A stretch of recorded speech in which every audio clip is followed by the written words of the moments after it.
ইউটিউবৰ ভিডিঅ'টো ওলাই আছে এইটো ইউটিউবৰ লাইভ ষ্ট্ৰীম চলিব ইয়াৰ পৰা এই প্ৰগ্ৰামটো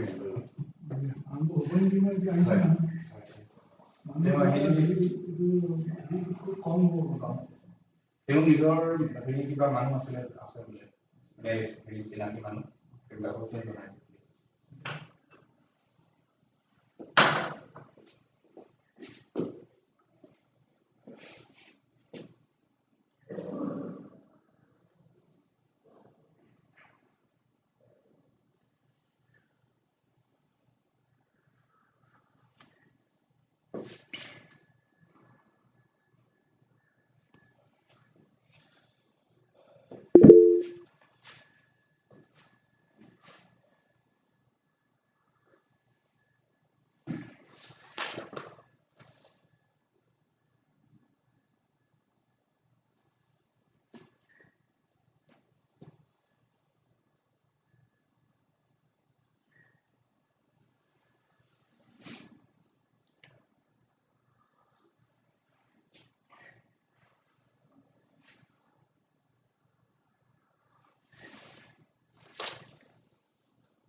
Good evening, sir.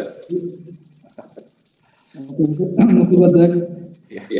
Good evening and welcome to the department. And this is Gautam Bora, HOD English. Pleasure to have you in the department.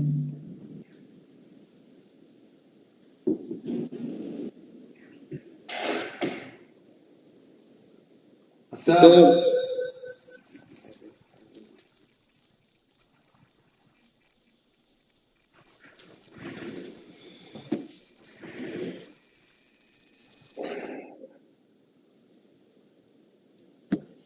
Perhaps you are muted. yes, sir. So,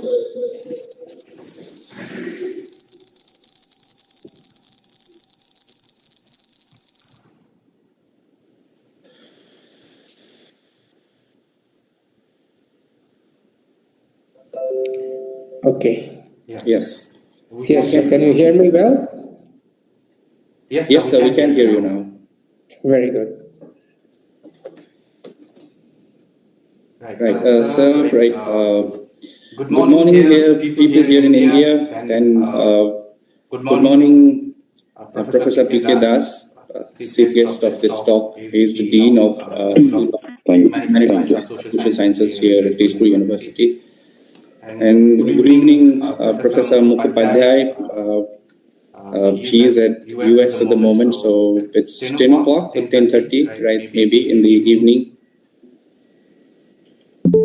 Yeah, so we'll start with the welcome address by the HOD of Department of English here at Tezpur University. Borasa, please. Right. Yeah, thank you, Harald. Honorable Chief Guest, Professor P.K. Das, Dean of Humanities and Social Sciences, Tezpur University.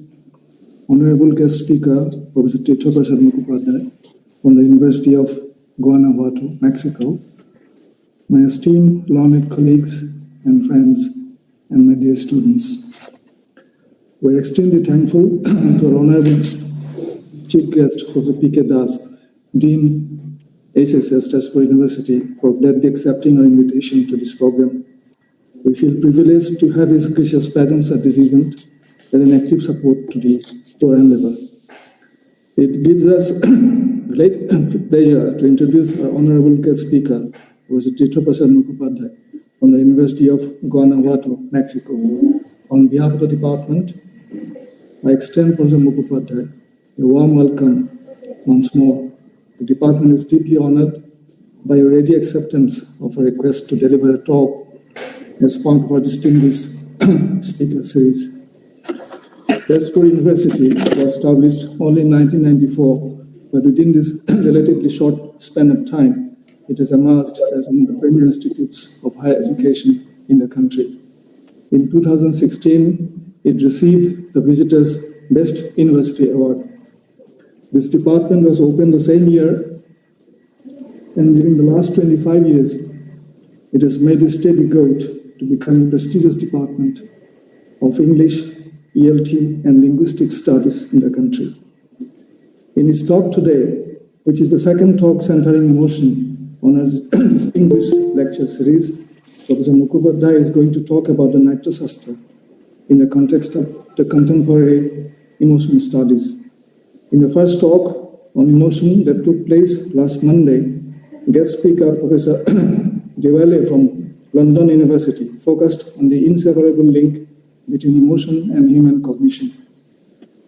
Yet emotions are poorly studied, perhaps because of the dominance of the negative view of emotion, that emotions are obstacles to rational thought.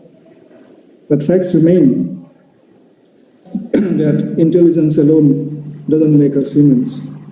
The most intelligent robot is still a robot, not a human being. We can, however, hope that the growing interest in the study of emotion in the recent times will lead us to a deeper understanding of human nature and behavior. Not surprisingly, Bharat Muni's Natyashastra, written nearly 2,500 years ago, still remains an invaluable treatise on aesthetics, a definitive study of basic human emotions as aesthetic responses. An internationally acclaimed scholar and expert in multidisciplinary studies, Professor Mukhopadhyay, has widely published on a wide range of subjects: cognition and aesthetics, visual and cognitive anthropology, art therapy, digital art, literary theory, Indology, and religion. He was a Fulbright Senior Fellow at the University of California, Santa Cruz, and a Robert Armstrong Fellow at the University of Texas at Dallas, where he also taught before joining the University of Guanajuato, Mexico, where he currently lives. A well-known poet in Bengali, Professor Mukhopadhyay is also the founder and the editor of the Scopus Index journal called Rupkotha, now a leading journal of interdisciplinary studies in humanities. The audience of this talk is a mixed group of people from the disciplines of literature, linguistics, and ELT. Since Professor Mukhopadhyay's lecture is a treatise on aesthetics, perhaps it will hold a special appeal for the people from the discipline of literature.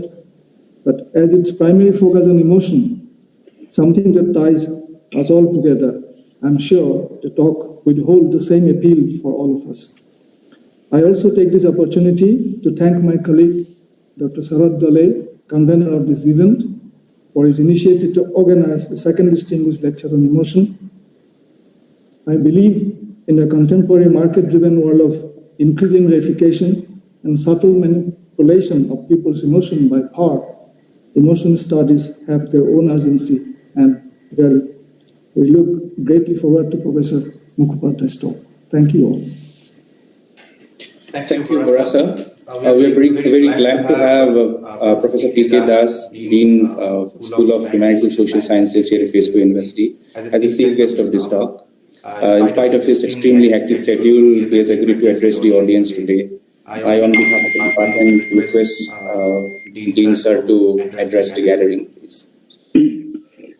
Thank you, Dr. Dole, and especially for inviting me. I also thank the head of department for this invitation. I'm very happy to be here. Good evening, Professor Mukhopadhyay. I'm looking forward to your talk. And I just want to comment that I'm happy that the department is concentrating on the emotional side of language and literature. Because in an English department, we are in English department, we teach poetics. And of course, Aristotle talks about catharsis. But after that, it seems to me that emotion takes a backside in the kind of, training that we give our students. We do not encourage our students to talk about emotions. It becomes a cerebral and mental exercise thereafter. We read not only with our minds, but we also read with our bodies, because this is most evident when we read ghost stories, but in other kinds of literature also. And being an English department, we concentrate on the Western literary tradition, obviously. But so therefore, your lecture on the Natyashastra is all the more welcome. Many of our students are attending, and there's a large balance to their literary training. So with these words, I hand you back to the convener, Dr. Dole, to carry the proceedings further. Thank you, Professor Das. Now the stage is yours, Professor Mukhopadhyay. Right, you can go ahead in whatever way you want to go ahead.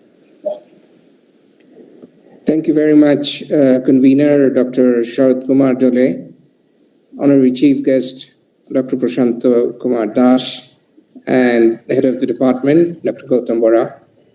Thank you very much indeed for inviting me to talk to my esteemed colleagues at the Department of English of Tezpur University. I also look forward to interacting with the scholarly community at your university and students, and I shall be very happy to respond to any queries on my reading of Natyashastra after I wrap up my talk. I guess I would take about 30 minutes to explain some of the basic movements in the Natyashastra and how that relates to psychology. On the whole, this paper is a presentation, but it has been culled from a chapter which I'm currently preparing for Taylor and Francis. And an extended version of the presentation will be available in a book which we are collaboratively publishing with scholars of artificial intelligence and robotic emotion in Japan. And the title of the book would be Emotion, Communication, Interaction, Emerging Perspectives So this reading of the Natyashastra is part of an attempt by international scholars from all over the world to define the nature of human emotions. And this specific presentation that I'm going to make today would try to show, to demonstrate that the Natyashastra is relevant for contemporary cognitive science and psychology. So I shall begin the presentation with some basic references to the background of emotion studies. Modern psychological theories of emotion start with Darwin's definition of what Darwin called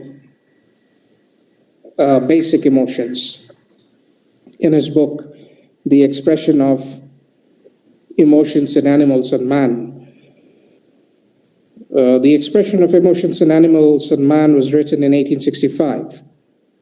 Again, while on one of his visits to the islands and while back in England, he was observing the behavior of animals and trying to trace the origin of emotions in animal behavior, which is now called ethological studies, ethology. The notion that there are certain basic emotions in the animal world and the idea that these basic emotions are somehow classifiable derives fundamentally from Charles Darwin. All in all, we could accept today in psychological studies the existence of, quote, basic emotion types, unquote.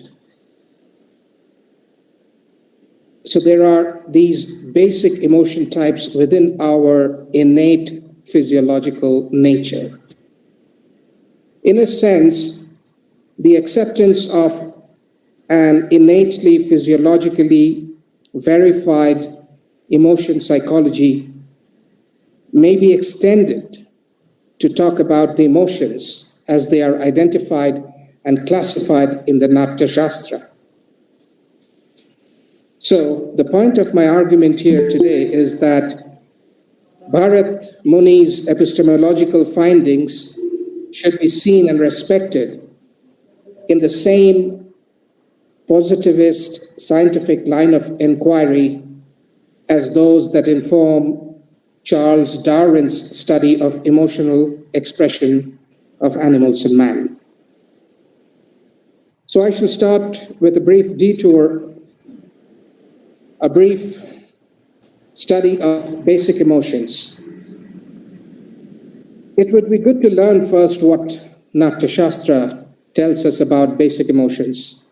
Thus, in a way, we would try and identify if there is a concept of basic emotions in the Natyashastra as well. One which is more of a question of discovery of perspective for the Natyashastra. The question is, does the Natyashastra subscribe to a notion of naturally innate basic emotions? The similarity of Natyashastra's concept of bhava to basic emotions has been noted by scholars like Dharwadkar and Higgins. So, authors like Dharwadkar or Higgins, scholars, have tabulated a basic bhava-like emotions, a chart on the bhava-like emotions, which are like basic emotions that the Natyashastra underscores with great importance. Bhavas are innate to us. The Natyashastra subscribes to natural innatism. Emotions are evoked in humans, like animals, on the basis of biological feedback and adaptive adjustments for survival. The bhavas, if we come to think of them like rati, love, which includes both sexual love and more representational love. Emotions like sorrow, anger, terror, they represent those basic emotions that help in the survival of the animal and the evolution of the human animal and adaptation that are necessitated because of interactive actions or conflicts in the state of nature.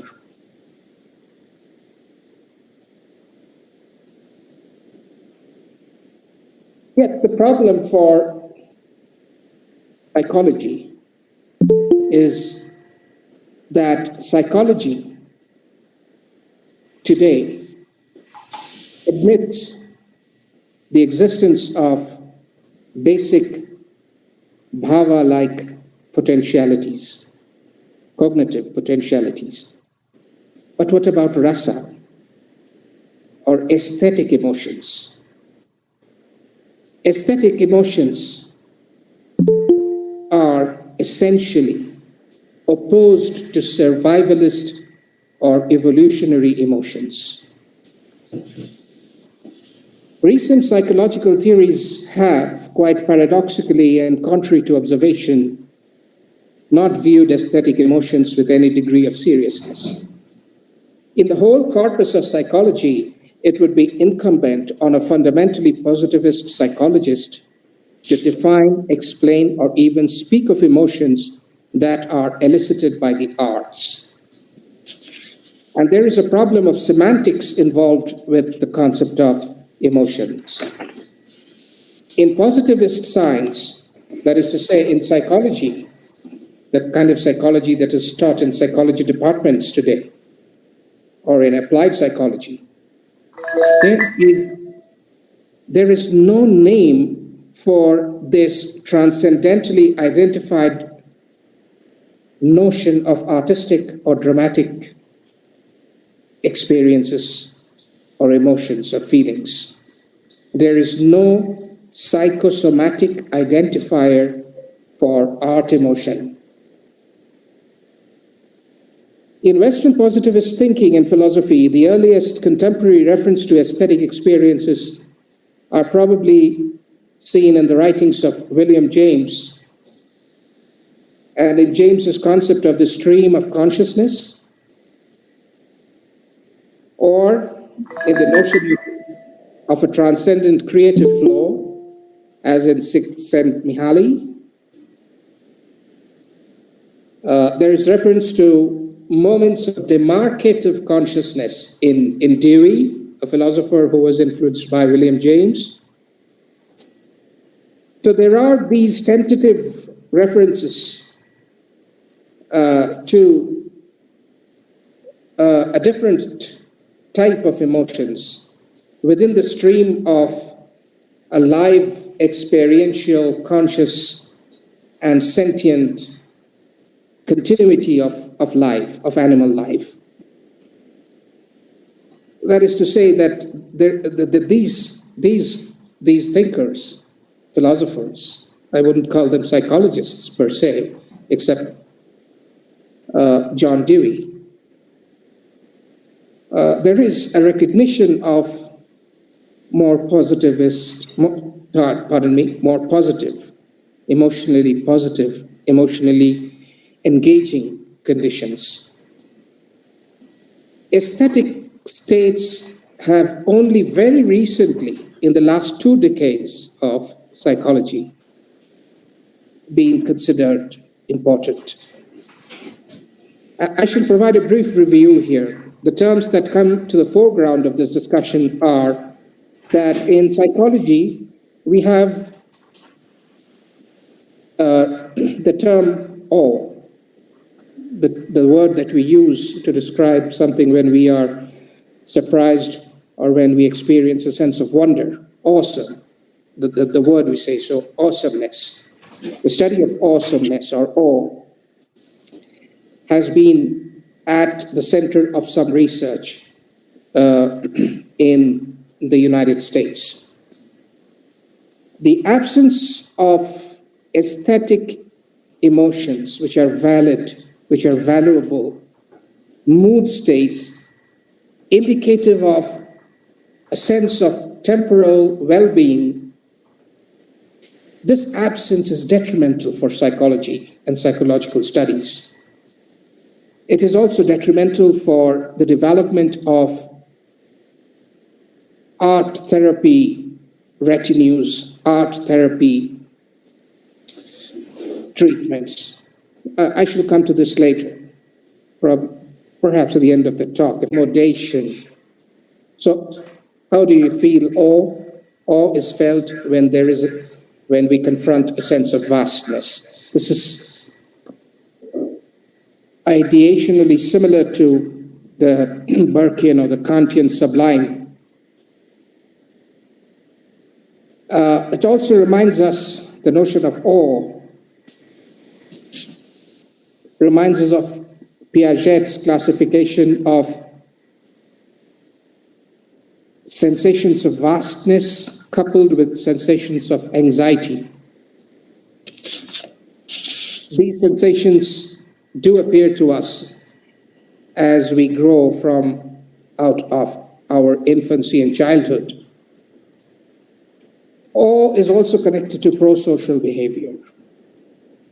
Van Kaplan and colleagues demonstrate the behavioral genesis of spiritual states of feeling, yet the literature on awe hasn't received that logical entry into psychotherapeutic retinues till date. There is another word which we can consider in contemporary psychology, which comes close to describing the experience of rasa. And this phrase, I quote, is other praising emotion. So the human being is supposedly hardwired neurologically, neuropsychologically to respond to sensations which evoke admiration for others. And there is a branch of study on other praising emotions. So, apart from the literature on awe or other praising emotions, there is very minimal development in psychology. And there is also some research on brain activities that are related to rasa, like aesthetic states. And we had a project here at the University of Guanajuato in Mexico, where we were studying, along with engineers and psychologists, how the brain functions, emits certain brainwave frequencies while the brain is engaged in creative activities that involves a sense of happiness, a sense of felicity, a sense of continuity, a sense of wonder and awe. Results were not statistically very encouraging, but the subjects who were conditioned for participating in the experiment did report very positive states of feeling while engaged in creative activities. So the rasa state, the state of the rasa, is unique not just to theater, as the Natyashastra shows, and the Natyashastra also shows that the rasa is appraised or felt for various kinds of aesthetic creative pursuits. music, I believe, has the potential of maximum and quickest evocation of rasa-like states, audiovisual combinations, films, narratives. That is, whether while reading a story, reading a poem, different kinds of engagements with art forms may exert emotive grip. Keltner and his colleagues describe this feeling as awe. And these experiences with music, with poetry, with theater are euphoric. They are also transient, just as all mood states are. And they induce pro-social behavior, a feeling of wellness, a feeling of being at one and in unison with fellow human beings. Pro-social behavior is a very important aspect of rasa-like states. But unfortunately, a normative aesthetic state or rasa-like state has not been duly captured in psychology so far. So basically, this presentation of mine is an attempt to psychologize the rasa-like state. It's a quintessentially human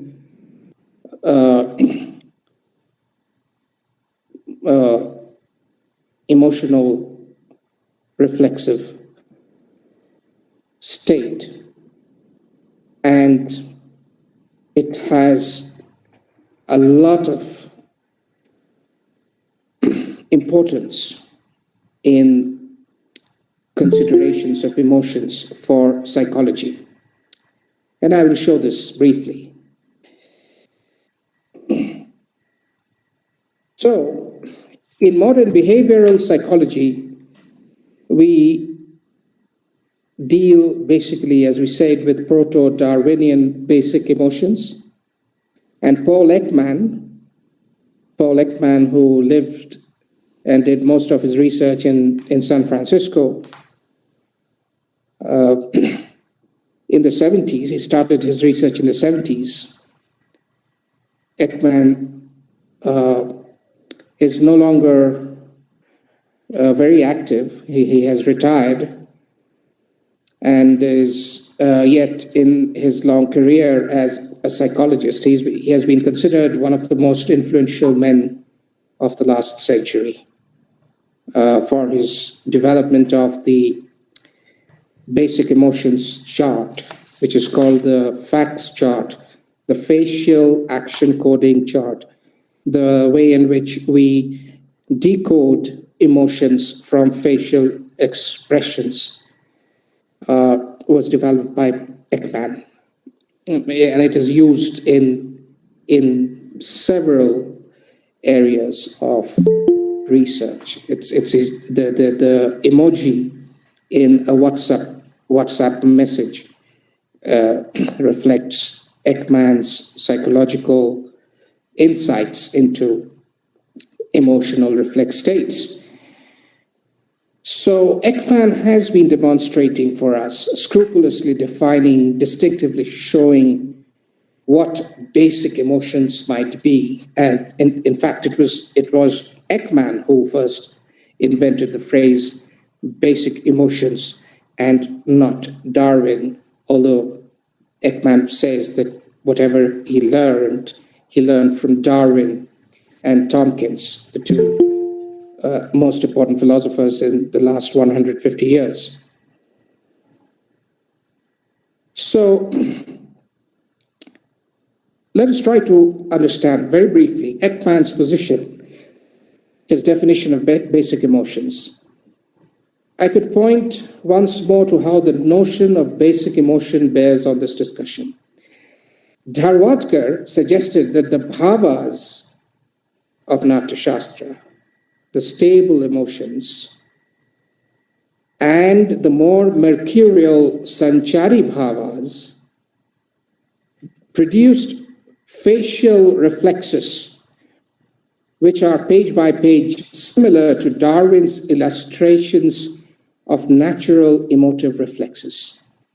Ekman, agreeing with Darwinian principles, reaches a similar conclusion regarding the presence of these basic states. We can say, therefore, taking into consideration Ekman's definition of the basic emotions, that bhava is not really an emotion, but a potential in Natyashastra. Ekman suggests that stable basic emotional reflex templates generate the basic human macro expressions. Macro expressions comprise the core content of a visual semantics for all images that are generated by emotional experiences. Emotional reflexes that appear on the body or the face carry these semantic features. Emotions may be embodied, but they are representational and valid where depictive practices are concerned.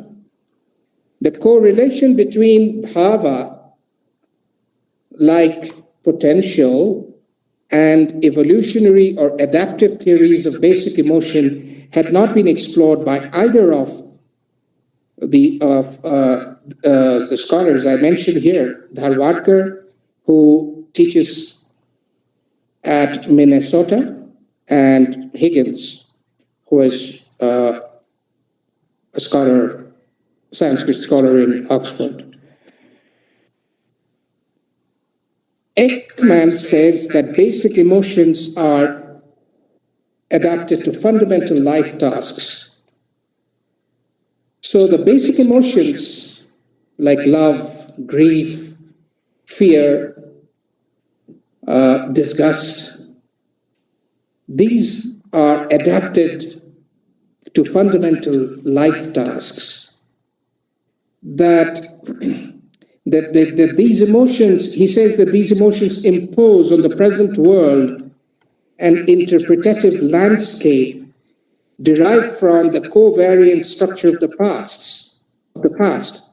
Emotions deal with recurrent adaptive situations like fighting, falling in love, escaping from predators, confronting sexual infidelity, and so on, each of which recur innumerable times in evolutionary history.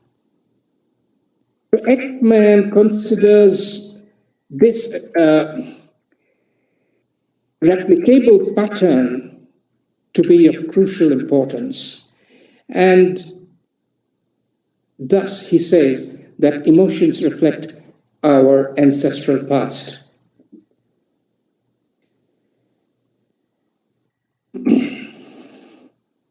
Dharwadkar also refers to the striking parallels between Natyashastra and the Darwinian Ekmanian behavioral prototypes of basic emotions. Ekman follows the proto-evolutionary adaptive model and suggests that the basic emotions that evoke reflexes from out of the raw state of nature have standard themes as well as variations. Again, we are reminded of the Natyashastra's reference to standard bhavas, restricted to 8, or in certain exegetical treatises of the Natyashastra, to 4 basic bhavas and variations: transitory, sanchari bhava, vyabhichari bhavas. So these more atomic sanchari bhavas fall like a spark on the foundation of the basic thematic bhava and creates a moment in the theater, and is at times capable of evoking rasa. Now, I'll come back to rasa. And I would suggest what is the basic hypothesis of my paper. And I want you to reflect on it. I want you to tell me if the line of argument that I would adopt in the next few minutes is worth adopting. I suggest that rasa is also a basic emotion. And in saying this, I am decoupling rasa from its divine or transcendent associations. Let us see how that comes around. Here is that rasa completely modifies our notions of basic emotions. Indeed, rasa cannot be excluded or interpolated from outside of the natural basis of emotions that we as human beings have. This is my contention. This is my argument. This is the discovery. Why or how could rasa be accepted at this horizontal, axiological level of all basic human emotions? Before I go on to refer to the Natyashastra, let me refer briefly once more to Ekman. It is interesting that Ekman speaks at one point of what he calls extra basic emotions, EBE. And he makes a list of extra basic emotions. One of these extra basic emotions in Ekman's psychological corpus is embarrassment. Another is awe. Ekman uses the word awe for the first time in the 1990s. And the third extra basic emotion that Ekman speaks of is excitement.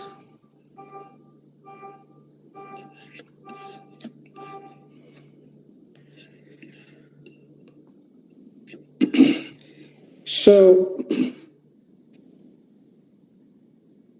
what then? Ekman refers to extra basic emotions. Ekman says that he cannot account for feelings of awe or embarrassment or excitement. Now, this is a very positive excitement. It's not like the excitement caused by anxiety or fear. There is no nervous anxiety or depression. But there are states of irrational excitement, unexplained excitement. Ekman tries to solve this problem of this tries to deal with excitement or awe by broaching the notion of positive emotions. It's very important. And Ekman does not devote a lot of thinking to positive emotions. Ekman only suggests, I quote from Ekman, and I find this passage from Ekman compelling. Ekman says, I use the term enjoyment to gloss over feelings like amusement, relief, sensory pleasure, pride in achievement, thrill of excitement, satisfaction, and contentment. I do not claim this is an exhaustive list of the positive emotions. The problem is that each of these positive emotions does not have a distinctive visual signal. Although each of the basic negative emotions, like the basic emotions in survival strategies, do have distinctive physical signals. The method in psychological literature, as we know, unquote, and I would like to continue on the basis of this quotation from Ekman. The method in psychological literature is to find markers, symmetries, anatomical trajectories of emotions.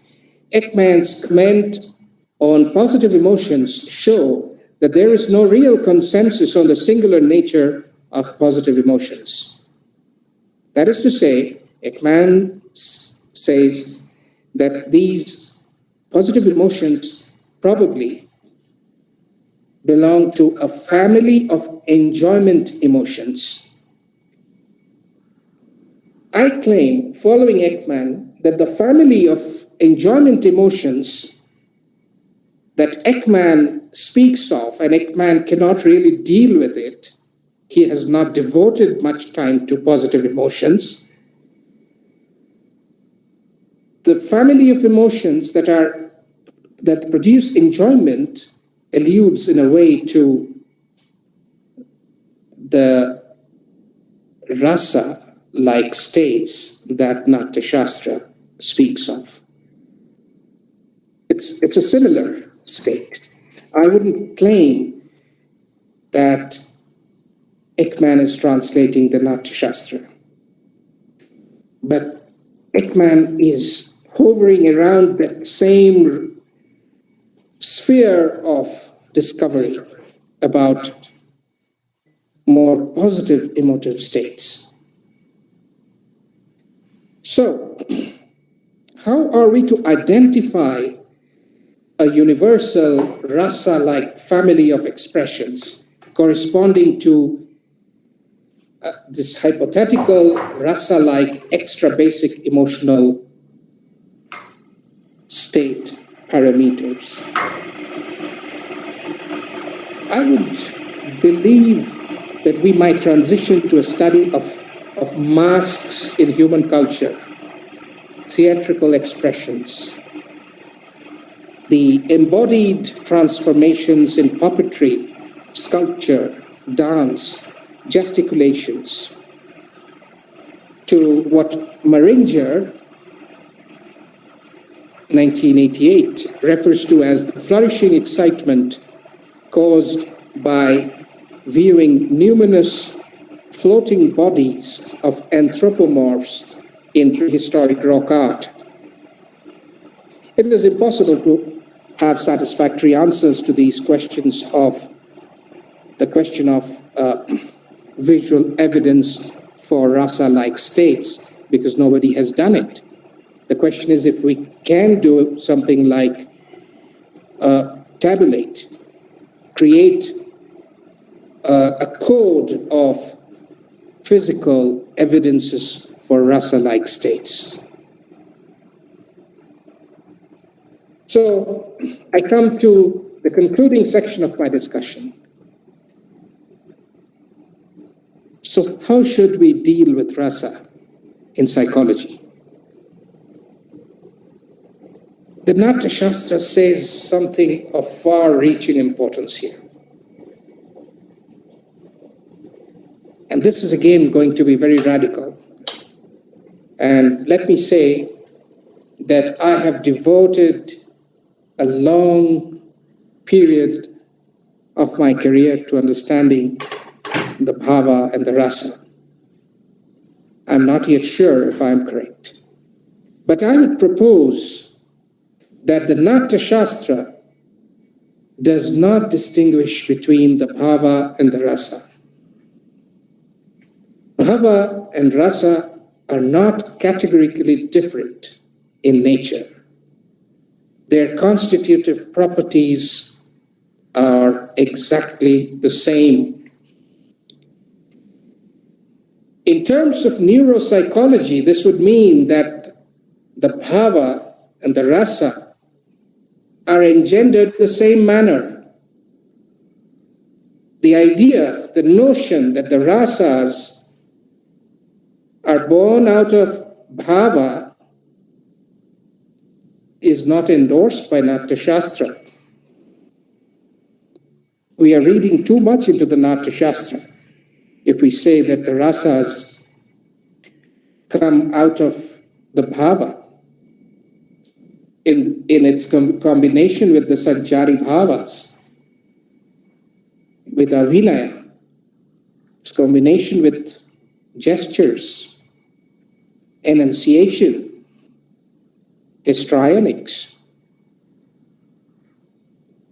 I believe that the Natyashastra does not make any metacognitive distinction between bhava and rasa, and that they're induced and evoked on a similar or exactly same psychic or linguistic semantic frame.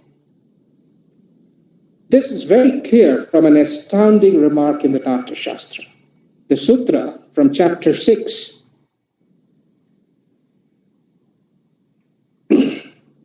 regarding the rasa, the Natyashastra says, there can be, this is verse 36 from the Natyashastra, chapter 6. There can be no rasa without the bhava, and there can be no bhava without the rasa. And during the performance of theater, bhava and rasa are produced from their mutual relation. Again, 38 is even more mysterious. Verse 38. Natyashastra says, just as a tree grows out of a seed, just as flowers and fruits and the seed grow out of a tree, so rasa is the source of bhava. And similarly, the bhava is the source of the rasa. This is absolutely confounding. I hail this comment from the Natyashastra as a sheet anchor for contemporary psychological investigations of the rasa-like state, as a viable extra basic emotional orientation in a physiologically hardwired body. There is no reason why we should give a hierarchical ranking to rasa in terms of a transcendental philosophical classification. The reference to this embodied foundation of the rasa, that the rasa is in the body, the notion the adipautic and the daivic, this dichotomy in the Vedanta, may be extrapolated into the dichotomy of the bhava and the rasa. But the Natyashastra is syncretic. It can be read from a completely atheistic and empirical perspective, like the Buddhist non-dualists.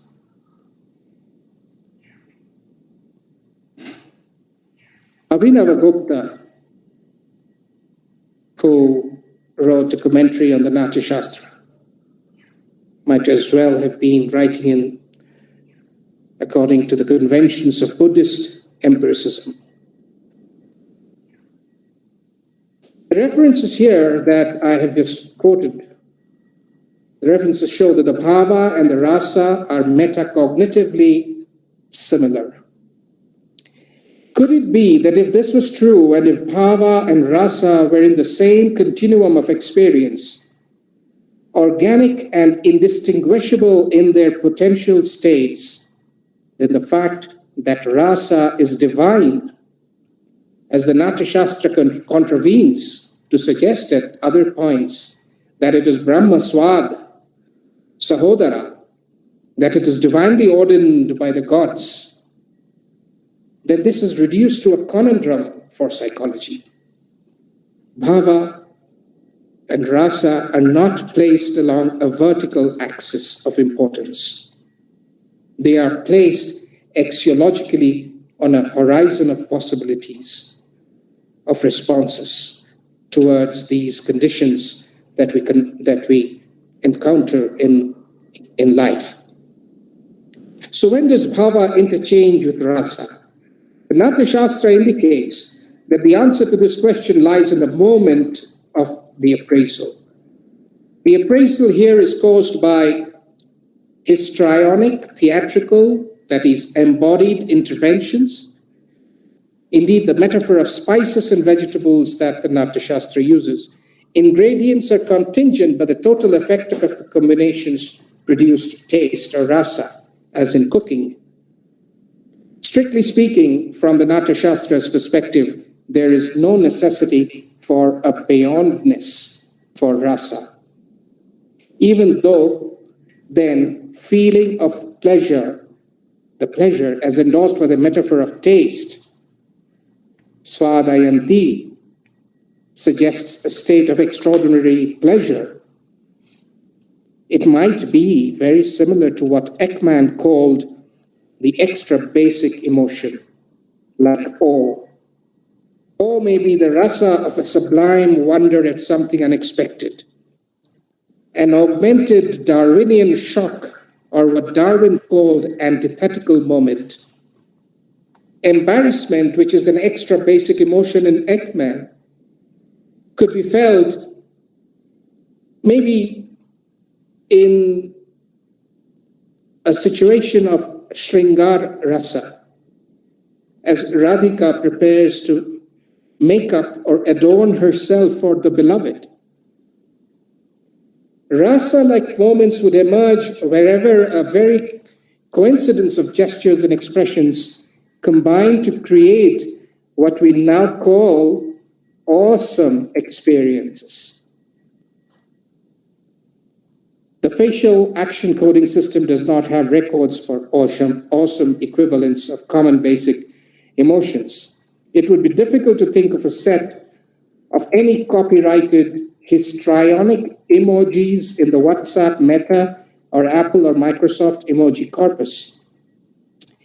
Given the recommendations based on histrionics, emoticon arrays of rasa-like states, who knows, might be a feasible option for communication. The recognition of a structural map for rasa states would have immense implications for therapy. Therapy of depression, non-clinical impaired mental states, and clinical depression and anxiety and Alzheimer's and so on.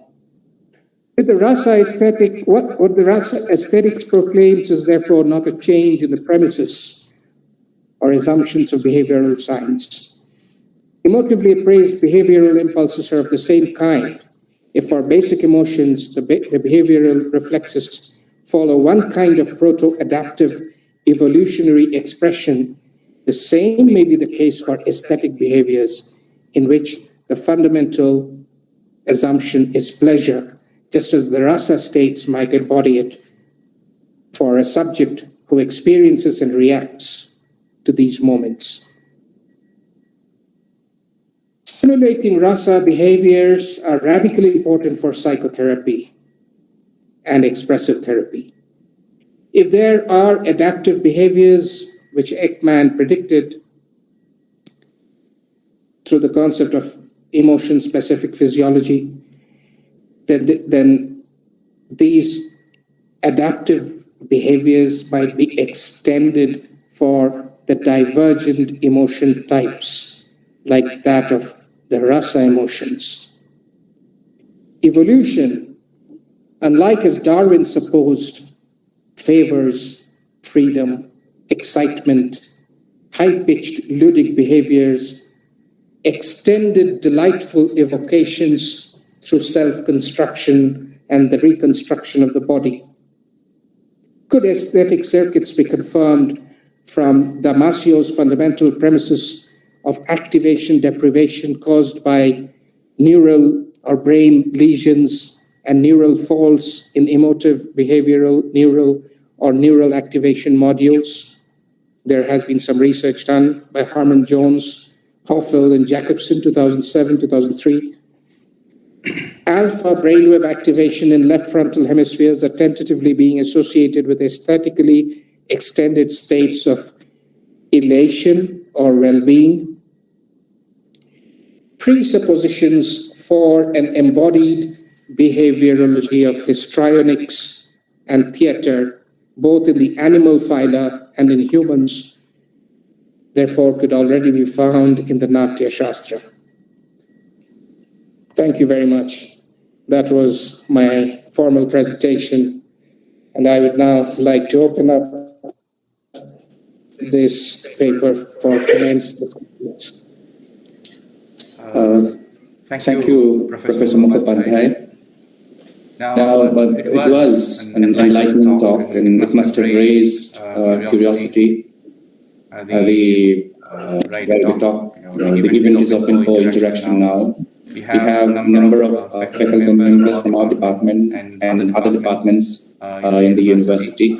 I request, if anybody has anything to ask, comment, or add on. Devasis Surashya, if you could, Devasis Surashya, we can raise our hands just so that we know who is asking. Devasis Surashya has a question. Yes, he has written in this chat box. He asked, how do emotions reflect our ancestral past? So I think if he goes back to the Darwinian reference that you made in the talk. Maybe. Yes. The Darwinian emphasis on the human emotions as evolutionary behavior or adaptive behavior. It indicates why the emotional expressions of today are reflections of the ancient past of our existence. Yes, Dr. Dole. Yeah, so there is another comment from one of our senior faculty in the university. He asked, in positivist epistemology, maybe the question is pretty long, sorry. So if you can read from the chat box, then and respond to it, Professor Mukhopadhyay.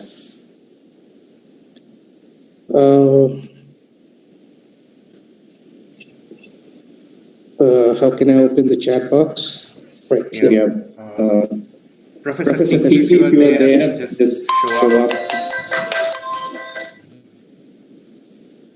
In positivist epistemology, emotions, feelings, and sentiments are detached from the actor. Yet schools like phenomenology interpret meanings cannot be detached.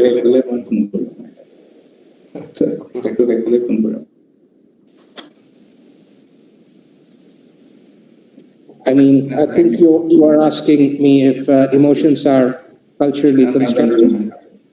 I mean, there is a line of emotion studies. Currently, there is an upsurge in literary circles in history. The history of emotions studies. In history of emotions, of course, we are detaching in this Comtean Durkheimian sense, a proto-Humean sense. Emotions are something we learn from culture.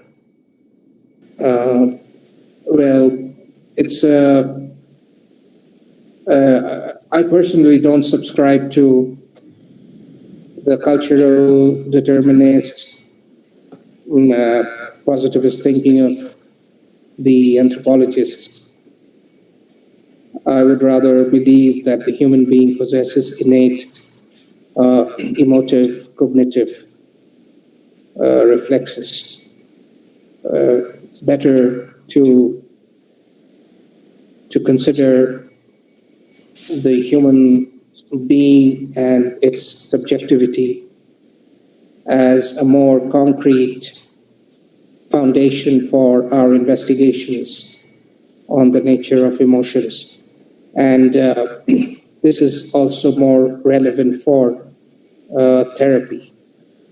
We don't have the luxury of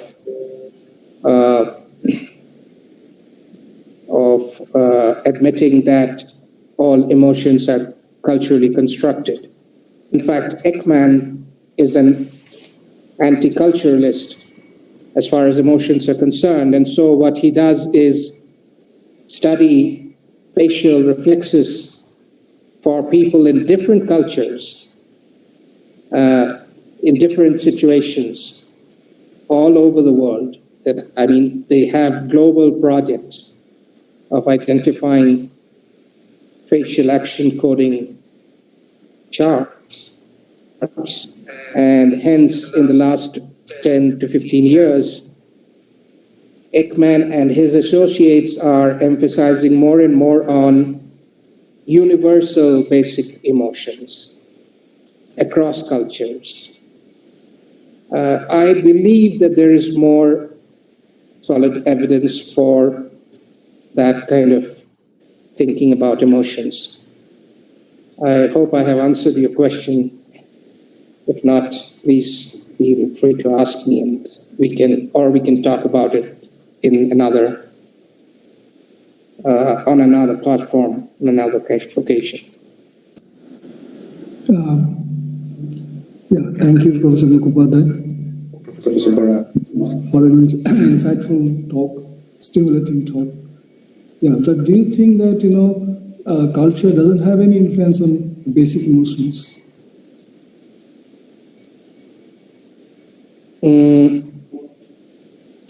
Okay, Yes. Okay, if you think of C.L. Lewis, he argued that the romantic love that's purely culturally constructed emotion. We don't have to go to that extent, but from common sense, I think we can say that the culture will have some impact on emotions, basic emotions. So what do you have to say on this? Just a query. Yes, it's very interesting. I think we do not have adequate knowledge. We lack the tools of engagement with such a complicated subject. The question has not been solved in epistemology, let alone in any other discipline. Whether our experience is innate, whether we have an innate sensibility, or whether everything that we feel or think is coming from the outside. That would be next. Sorry. Please go. Please. So there is this, I guess, both possibilities can coexist. That we have innate emotions as well as we have these cultural determinants which would condition how we manifest those innate emotions, how we react towards situations of romantic love or separation or infidelity or long-term relationships. These would also depend on cultural factors. We might have to consider both aspects while considering emotions. Right. So I had another query. Yes, sir. Yeah. That is about collective emotion, which is, you see, often divorced from rationality. We see this in war violence, and history also witnessed in a large scale in Hitler's Germany, right? And I think, now I'm from a linguistic discipline, a very mega knowledge about this, but what I believe that is Bertolt Brecht's theory of alienation. I think it was a kind of answer or reaction to Hitler's Germany.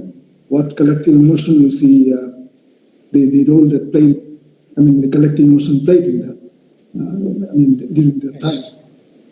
So, but, if you think of Aristotle,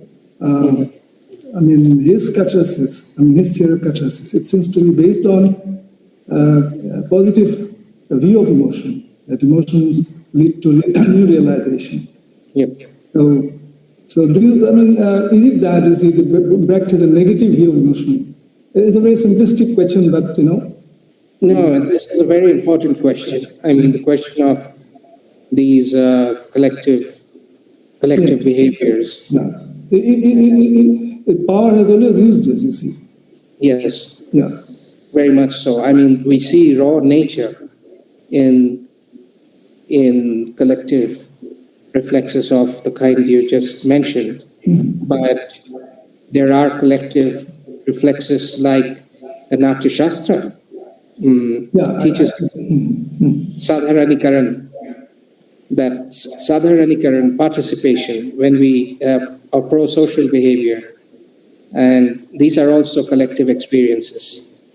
Like a hall full of people watching a film would come out of the, watching, say, a film like Opur Shangshar would come out with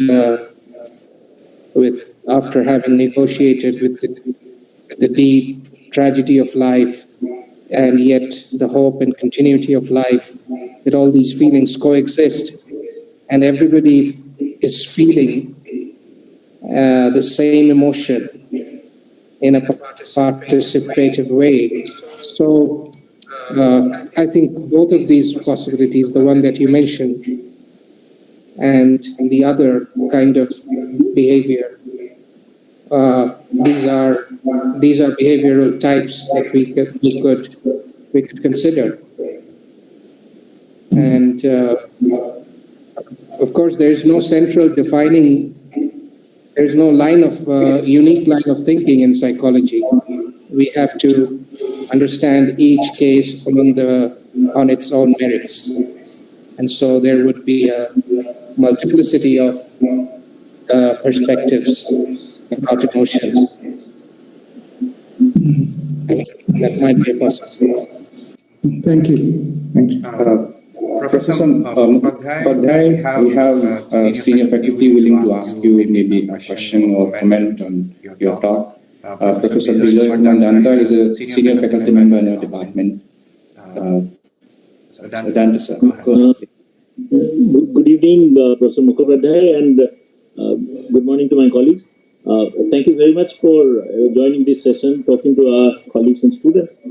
I just have a query, actually. It's not a question. I must thank you for problematizing the area, and then you have also been arguing against a particular kind of stream of thought, and I'm not very well read in that area. But I just have a very simple query with which we can begin. This relates to Professor Bora's question.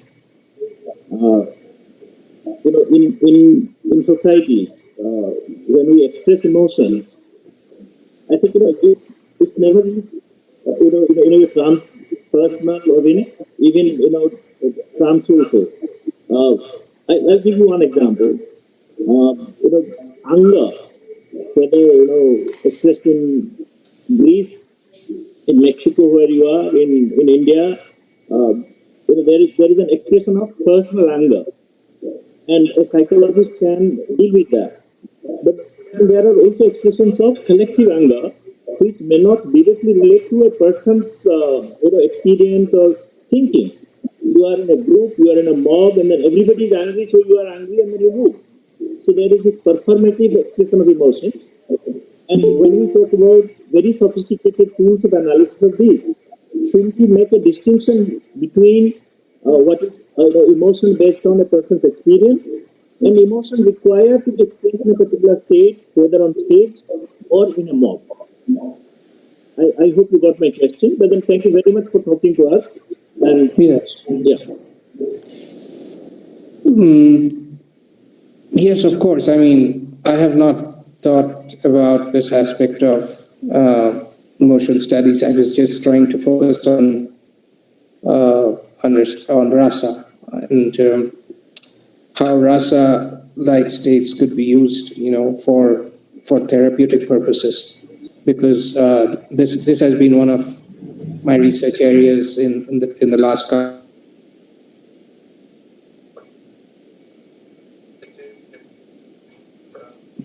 Moorings in literature and John Milton and John Keats to study art therapy with psychologists and engineers.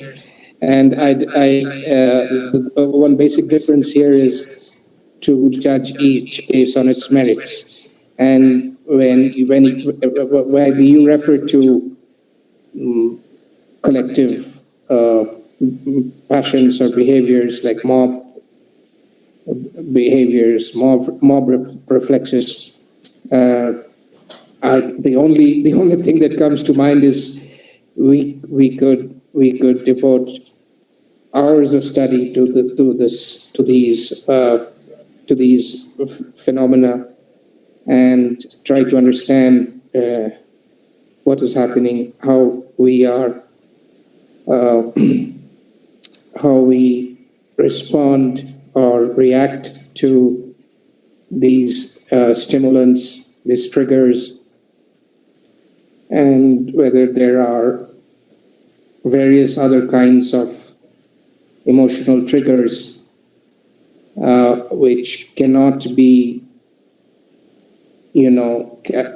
captured or understood in terms of the basic emotions. It's like scratching the surface. The study of emotions is like, navigating through the ocean.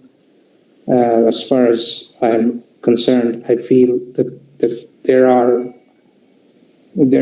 at least so many different kinds of emotions. There is no unanimity among psychologists about the kinds of emotions that we have. And each emotional state blends with another emotional state and produces a kind of third state. And there's an alchemy. And it's very difficult to classify emotions and to study emotions in their the totality of emotions, but definitely sets me thinking. I mean, because I just actually would like to add a phrase. Yes, please. This is this performative aspect of producing emotions on stage. Definitely, we have a very large amount of study devoted to that. We may not agree with them, but joining a mob with real anger, intent to harm somebody. But then you cannot be really angry, but then you want to show that you are angry, and then you move around. What happens to that kind of a person? And then I think so I just wanted to know if there have been study of mobs, yes, lynching, mob activities, yes, but then these mob emotions. Yes, of course. Whole group actually doing. I may not like a particular actor, but then when my classmates start clapping, I also start clapping. After a while, I come out of the hall all smiles. That is what I wanted to But then thank you very much. And we'll definitely talk about this, maybe on other occasions. There may be other people with questions. So thank you, Saurabh. Hello, Professor. Yeah. Thank you, Danta sir. Dr. Ramanuj, go. He's my colleague in the department. Maybe he wants to ask. Thank you so much, Professor Mukhopadhyay. That was really a nice talk. I'm also a linguist by profession, so not much idea about the kind of research that you have presented. I have had a single query. Actually, it's a series of queries basically. If we look at the evolution of human civilization, whatever you have talked about, like some of those forms, be it dance or songs, like rasa and all, this has been part of human civilization. Today, if we look back, as only I can talk about like the indigenous language communities, they are still maintaining it. Possibly this also tells why they are much more closer to their community or like their people, so-called compared to the so-called modern civilization. As a matter of fact, it's also surprising to notice that most of the indigenous communities still maintain their own songs or dance forms in the form of folk dance or folk songs, whatever it could be. So I don't know if there are any studies that actually try to examine how such kind of attachment or such kind of expressions lead to their overall cognitive development vis-a-vis those communities and those who don't have to reflect anything on their cultures and their general behavior per se. So, I mean, yes, this is a very interesting question.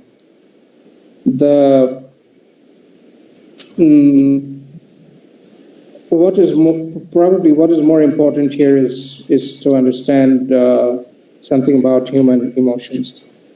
Maybe that's one of the objectives of the process. There are narratives, and this has been again one of my projects in Hazaribagh district of Jharkhand, and then I came over in 2013 to California, studying the Uto-Aztecan Native Americans, and for 7 years I've been studying Uto-Aztecan cultures. These cultures they evolved into the Aztecs, the Aztecan cultures of Mesoamerica. And I have been looking at indigenous art forms. And there are no surviving texts. There is narrative, there is oral narrative, there is mythology. And then you have resources like ethnography. Although I do not find ethnographic practice to be very encouraging, because ethnography, in its origins, ethnography was developed by European scholars to study indigenous communities, like subjects in a laboratory. And however, ethnography itself has evolved, and we have more humane literatures on ethnography, and a life spent in deep immersion and awareness and love of the indigenous peoples would definitely reveal some of the secrets, some of their understanding of the human emotions. I mean, the manner of expression, the manner of speaking about the discourse might be different, but it is a very rewarding experience. It's the only kind of experience worth having. And to go deep into prehistory and the origins and the beauty and the simplicity of indigenous cultures. That's all I could say. Yeah, thank you. Yeah, this is like something like really interesting to see that why and how come they are still able to maintain that thing through this kind of art forms, which is not possible for the so-called modern developed like societies. Yeah. And possibly this is also leading towards their overall cognitive behaviors, the way they behave in the society, or when they go out of their own society. Yeah. Yeah. Thank you so much. You're welcome. Yeah, thank you, Malesh. So, I have a curiosity rather than a question. Right, I remember reading about one Estonian American, Jack Panksepp, if I have pronounced it correctly. He proposed to establish a new discipline called affective neuroscience, in which he said, right, emotion is biologically endowed. He identified 7 biologically endowed emotions and called it affective system. Where is it going? I mean, where is it leading to? Is effective neuroscience going to stay for a while, or it's just occasional something that will not remain perhaps in the future as a study? I haven't considered Panscape for a long time. Of course, I have been referring to Panscape in my doctoral thesis. It will evolve. These studies will evolve as we get to know more and more about the human brain, as we develop our neuroscience. And neuroscience treats emotions in a different way.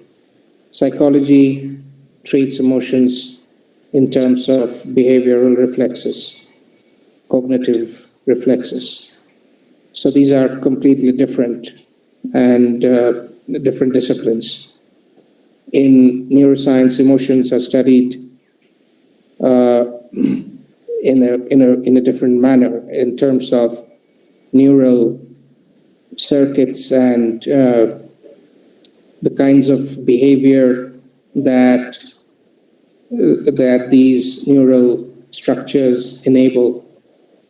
So these, at present, we do not know 0.1% of the human brain. We do not know anything about the human brain. It is the least understood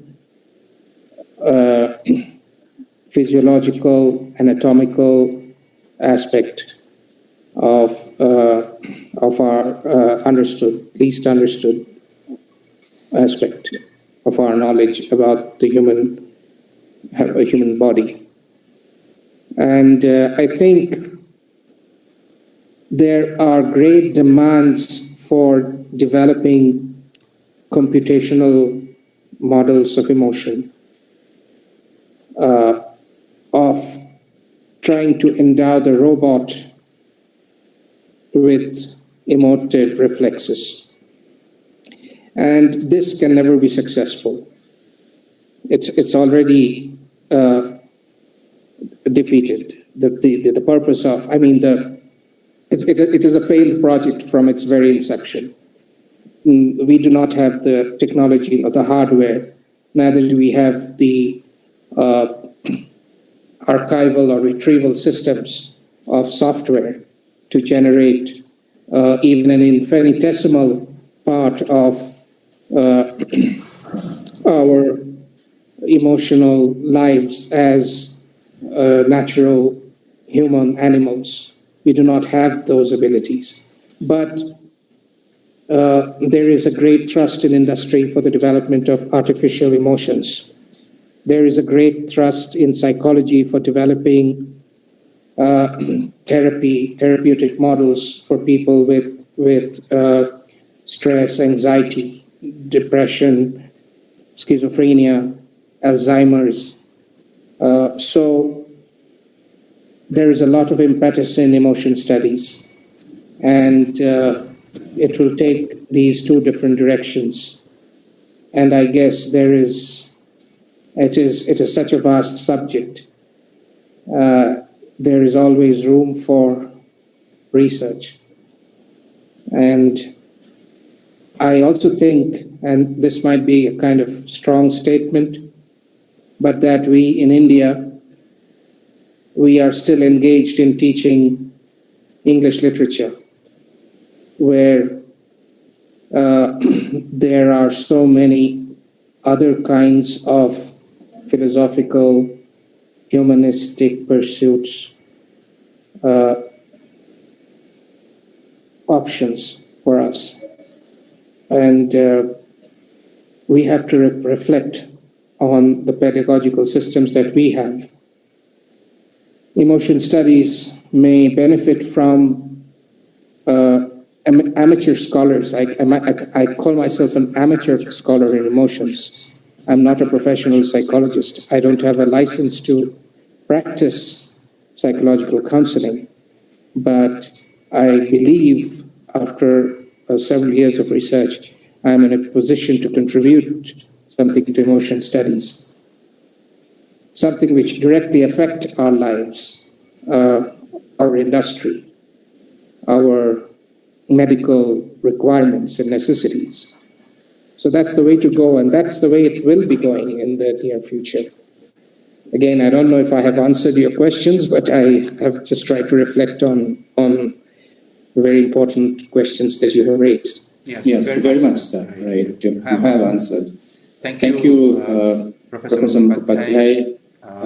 There may be other colleagues who are willing to ask questions, but then we can always connect to him in the future on other platforms and ask about these issues.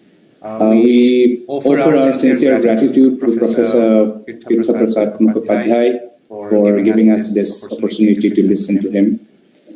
His speech has given us a new perspective on ancient Indian text, and scholars working in this field and others must have benefited from this talk.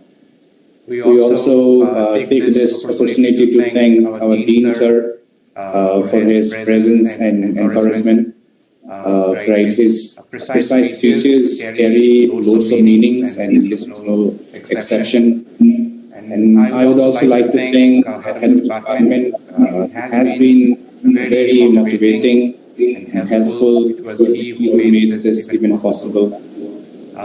We also offer our gratitude to the faculty members of the department and other departments who joined today. And we have attendees from other places also today. Must have joined because of Professor Mukhopadhyay. We also offer our thanks to them. And we must thank our students, scholars. Some of the students who joined a little late because of some other engagements in the morning. It was this is a sessional time, so they must have been busy. And thank you very much, students. You made a great audience once again. We have to sign off now. It's, I think, 12 in the evening in US. Professor Mukhopadhyay must be very sleepy. We are about to begin our day here. So have a very sleepy night, and see you again sometime in the future. So thank you very much. Thank you, Professor Mukhopadhyay. Thank you. It's a pleasure listening to you. We'll keep in touch. Thank you. We'll continue to work together. Thank you. Thank you so much. Bye-bye. Bye.